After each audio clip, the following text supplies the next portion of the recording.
Yo, it's your boy Dctree, and this is Dctree-Nation, the channel on YouTube that covers hoops and heroes. And today we're talking heroes. We're talking the Black Panther, y'all. And I haven't made a video in a while because, to be honest with you, I have no idea what direction this movie is going in.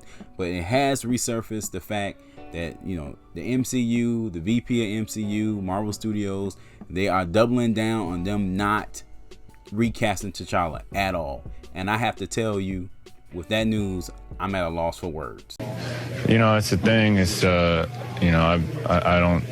It's, you know, I don't know, man. Because like a lot of people, I originally thought, well, maybe they're postponing the recast for the third film. But the way it's sounding, man, they're gonna put this character, one of the greatest characters in Marvel history, on the shelf for at least a decade, if I imagine, because you know how the MCU goes on and on and on, man. That's crazy, man. And when I heard the news, I was more frustrated than Black Lightning was that time.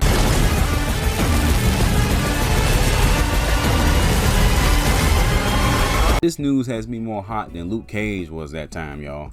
I'm Luke Cage. You can't burn me, you can't blast me, and you definitely can't break me. You wanna test me? Step up. I'm right here. Because really and truly, y'all, that makes no sense. It makes no sense. It makes more sense for you to delay the recast than to never do it, ever. That's ridiculous, man. But before I jump too deep into it, if you like my content, please sub to the channel. Don't forget to hit that like button, and don't forget to hit that notification bell for more videos. Thank you so much for the continued support. So like I said before, man, them not doing a direct recast for the sequel, Black Panther Wakanda Forever, you know, I wasn't happy about that, but, you know, I could kind of see the compromise with that because, you know, they were almost near filming, they were getting ready for production, you know, and then the tragedy happened with Chadwick. So I get them trying to rework things and, you know, giving the audience a chance to mourn and not just straight up forget about Chadwick that first film. I can understand that. But for them to do it forever, and don't get me wrong, they could be pulling our legs as of this video. Who knows? It is Marvel. But for them to not do it forever would be ridiculous.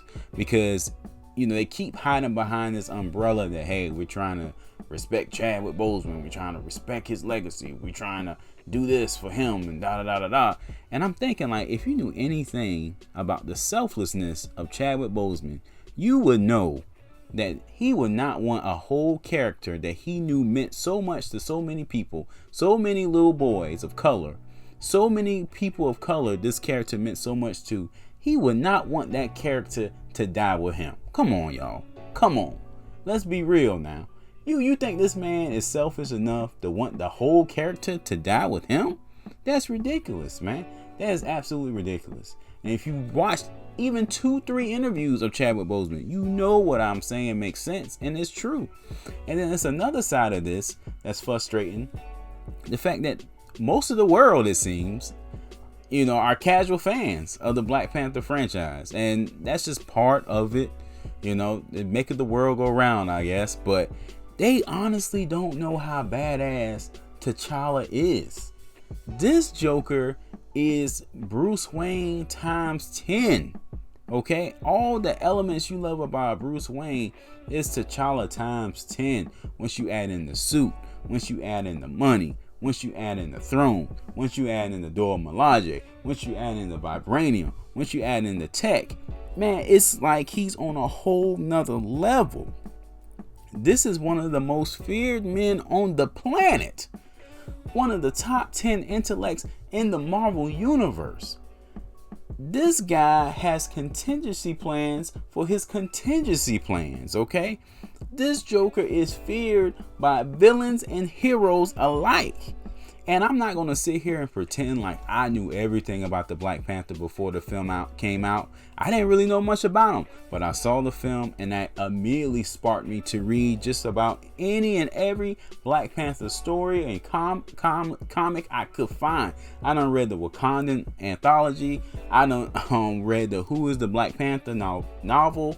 I've done all of that just trying to suck up as much info and, you know, just storylines as I can about this character And by being doing that, I know, hey, we can't let this guy go. We can't let this character go because we lost someone in real life. Especially when you know the guy wouldn't want that. Chadwick wouldn't want that. And it just sucks and it's just frustrating trying to explain that to people because they honestly don't get it. They don't get it, man. And maybe it was a time where I wouldn't have gotten it because I had, I wasn't into the Black Panther comics and mythos like I am now. But man, it's just frustrating, and it's almost like the double-edged sword of having commercial success. A lot of your fan base is casual. A lot of your fan base, didn't fall in love with T'Challa. They fell in love with Chadwick Boseman. So it's easy to kind of push him to the side and then give the mantle to Shuri. Although if you're a comic head, that ends very well. It wasn't very long, and then didn't end very well. And then in the newest runs, she doesn't even want the throne. You get what I'm saying? So it's just chaotic trying to, explain it to people. And it's just frustrating that the creators of the MCU, which have done a bang up job so far, don't get it as well, man. I'm like, we about to throw away 60 years of storylines, 60 years of T'Challa being the greatest Black Panther ever. We about to throw that away? For what? For what? That does not make sense. For what?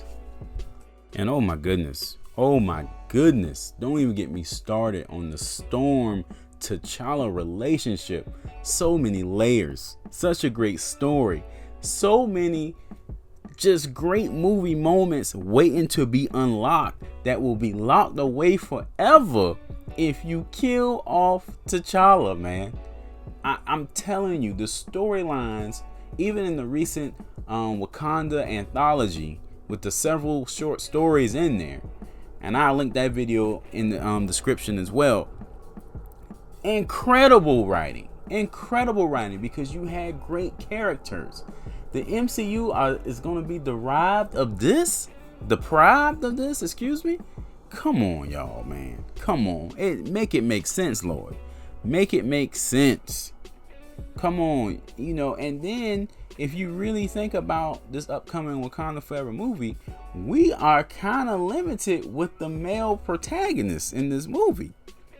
And don't get me wrong, I'm all for female empowerment. I love it. I got a daughter and everything, but this movie went from having a lot of male characters and and figures and whatnot to being very lackluster. We have M'Baku left, and that's pretty much maybe W'Kabi, maybe.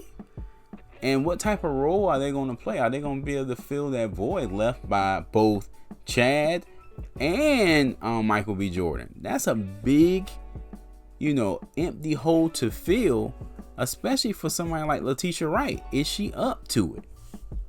And the worst thing about all of this is, I know daggone well after Iron Man 1, if we unfortunately lost Robert Downey Jr., that they would just kill Iron Man off. No way. Same thing with Chris Evans and Captain America after the first one. They just gonna kill them off. No way, man. They doing this to T'Challa because he's a smaller character in their eyes. He's not as mainstream in their eyes. But once you really think about it, Iron Man's dead, Cap's gone. For the most part, we do got Sam Wilson, which I'm happy about that. You still need the most dangerous man on earth, y'all. You still need him, but they can't see it. I feel like I'm ranting and raving, man. I'm just going to end the video right here, y'all. All right, guys. Thanks for kicking it with me, and I will catch you in the next one. Make sure you check out the other videos on the channel, and let's hope and pray that this Wakanda Forever movie is worth watching. Whew, I'm nervous, y'all. I'm nervous. Peace.